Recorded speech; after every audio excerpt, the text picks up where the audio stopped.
Winter depression is real, but the good news is I found something that helps. Look, your surroundings, and especially the weather, do impact your mood. And in winter, it's dark, it's cold, and the weather overall is bad. And that can severely put you down, get your mood into negative levels, give you bad thoughts, and just overall dampen your enjoyment of life and your happiness. And now I am saying this as someone who overall does kind of like and enjoy bad weather. Like, I'm one of those people who actually don't mind rain. I like rain. But I've realized over the past couple of years that even though overall I'm someone who does enjoy bad weather, it still does something to you when it's winter, cold, dark, rainy. Especially in the past couple of years, there's barely been any snow. Like, if there's snow, of course, everything's bright, everything's white, and it just has this kind of feeling to it of, alright, it's winter, maybe it's Christmas time. But in the past couple of years, these winters have become more of a depressive phase of just cold and dark. And recently, I've had a trip with a good friend of mine of just 1.5 days, and that feeling I've had on that trip was so good. It just got me into this summer feeling, even though it's just March. And it's hard to describe, but even though we've just been for a little over a day, we were at the sea, it was a little warmer, we saw new places, and it was just such a mood shift. And I feel like a lot of us should consider to do that too. Okay, April's coming, May's coming, which means winter is slowly ending, but we're not in summer yet. All right, the real summer feeling starts in June, July, but we can start getting that bit of summer feeling already with short trips like this, because they offer a short kind of getaway from this cold, this winter. And even if it's not like super warm at the place you go into, just going to somewhere that you don't know, whether it's the sea or a beach, which it doesn't have to be. You can go to a lake, you can go to the mountains, whatever you're most interested in, and obviously whatever is closest to you.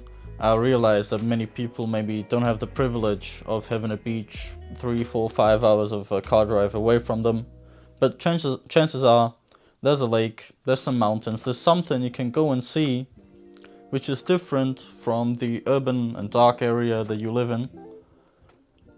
And a lot of us, I think, underestimate the power of doing that, because let's be honest, it's not common nowadays to go for short weekend trips, especially not in March and April.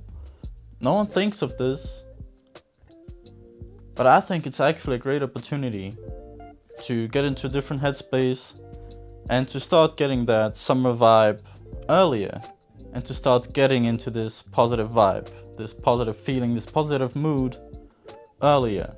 So why would you stick to that dark winter mood and vibe if it's making you feel bad, if you can take small breaks from it with small weekend trips? And now if you think that weekend trips are too expensive or whatever, you can't do that, it's unrealistic to go on so many weekend trips, you can watch this video of mine, which I've done just recently, where I explain that weekend trips actually can be super affordable, just like the one I've had recently with my friends.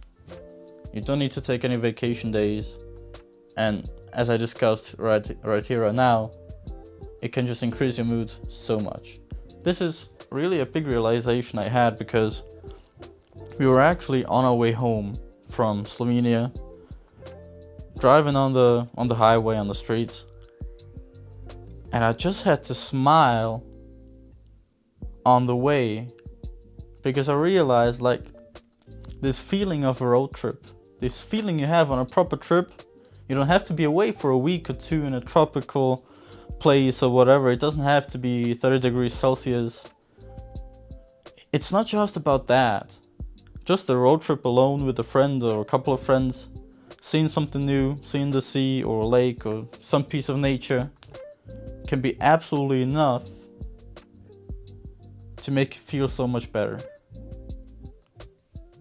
Especially for people who live in cities like me. I mean, I don't live in a huge city, but in my day-to-day, I don't have a lot of contact to like nature, to the woods or the sea. I don't live at the sea.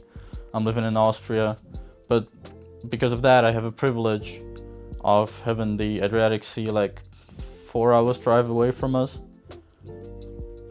But I think many people, especially if you live in Europe, usually the sea isn't gonna be that far away from you. A lot of you probably have the sea 4, 5, 6 hours away, and it doesn't even have to be a dream beach if you're at the northern coast in Germany, for example, or France. It doesn't have to be a beautiful sandy beach, just the sea itself. Seeing the sun rise or seeing the sun set on the sea, that's just a different feeling. And I wanted to share this because it just made me feel so good driving home from that trip. And I feel like everyone, if you have the chance to, obviously not everyone does have the chance to, but if you have the chance to, I would definitely encourage you to go on a small trip like this with a friend or alone if your friends don't have the time. If you want to know a bit more about how to do this, about actually how realistic and affordable it can be, as I said, you can watch this video. If you overall like this message, if you like getting to know things like this, getting out of the winter depression with unconventional types of travel, like this video, subscribe to the channel for actual travel vlogs starting very soon, and see you in the next one.